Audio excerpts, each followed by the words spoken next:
जीवन में धन का कितना महत्व है आप सभी जानते होंगे, लेकिन माता लक्ष्मी के बारे में कहा जाता है कि वह चंचल हैं, एक जगह पर ज्यादा देर तक नहीं ठहरती हैं। ऐसा नीति शास्त्रों में, धर्म शास्त्रों में कहा गया है। और हम लोग धन पाने के लिए नाना प्रकार की चेष्टा करते हैं, माँ लक्ष्मी को प्रसन्न करने का उपाय करते हैं। लेकिन आचार्य चाणक्य ने कहा है कि इन 3 जगहों पर माता लक्ष्मी स्वयं आती हैं और लंबे समय तक विराजमान करती हैं। वह 3 जगह क्या है?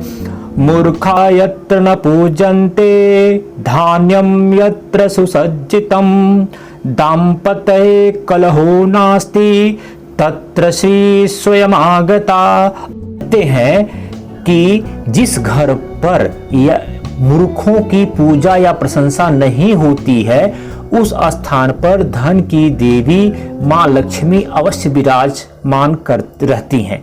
कहने का तात्पर्य है कि मान लीजिए कि आपके घर में कोई बड़ा है और आपने कहा है कि वही मालिक है, एक सिद्धांत पे आप चल रहे हैं, और उस जिसको आपने मालिक बना रखा है उसके पास विवेक का अभाव है, ज्ञान नहीं है, मूर्खों की तरह बात करता है और मूर्खों वाली सलाह देता है। तो यदि आप उसी से बार बार सलाह लेके काम करेंगे तो आपको जो सलाह देगा उससे आपकी हानि होगी।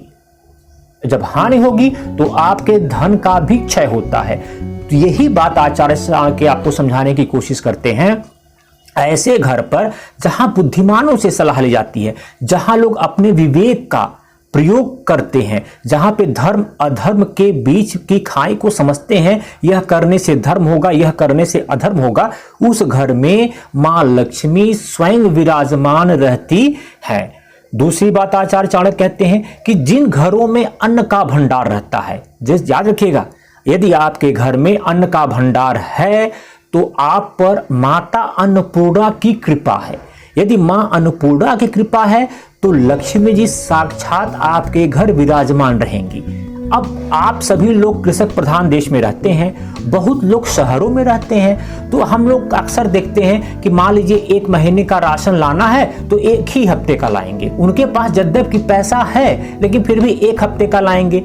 आपको तेल लाना है 5 किलो 1 महीने के लिए, तो आप एक छोटी सी डिब्बी में तेल ला देते हैं 2 दिन के लिए। जो गरीब हैं उनका तो बात समझ में आता है, ऐसे बहुत लोग जो सक्षम है वो नहीं कर पाते हैं। इसलिए कहा जाता है कि जब भी आप अन्न खरीदें तो उसका भंडारण आपके किचन में, आपके घर में रहना चाहिए। उसके खत्म होने के बाद आपको नहीं खरीदना है, उसके रहते ही आपको वस्तु को खरीद लेना है। यह कार्य अमीर भी कर सकता है, यह कार्य गरीब भी कर सकता है। इससे आपका क्या होगा? अन्न का भंडारण बना रहेगा।